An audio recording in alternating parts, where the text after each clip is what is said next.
Been a whole lot of Mountain Dew and pizzas needed to wrap this project up. Parts everywhere, literally. All right, here we are. I believe it's episode 6 now.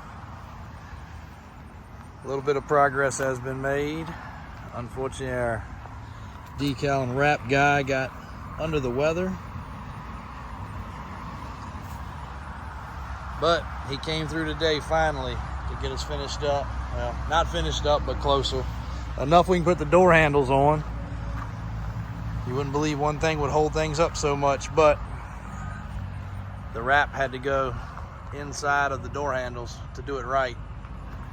So door handles are going on. He's in there putting everything together for those. And the door trim. We keep going back to the body and fitment of this truck, but you look up there at the top trim, it has all the right body trim, all from the dealer GM, all the molding. You can also see inside the truck how big of a nightmare this thing is. Bam, doors close like factory. All the doors open and close. Of course, some of the trim came in wrong. We're having to modify some of the trim, but all in all, everything is great. Get back a little bit so you can see the whole thing here.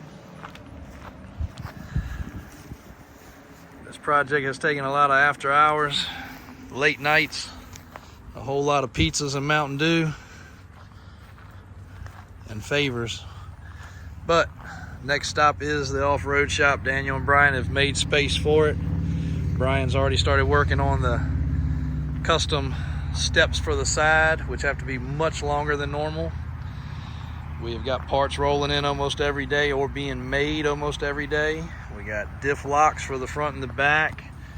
Some shocks that are going to blow everybody's mind. Even the guys in the mega truck world are going to be stunned when these shocks fall on this thing. Don't want to ruin the surprise on that, but it's going to be some monstrous stuff. Like,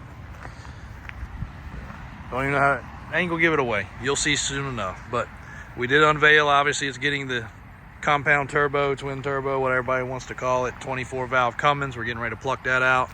Got the tune and everything set up on that just right before removing it from the other truck. And we are good to go. Stay tuned. Davis Drives for more on this monster build.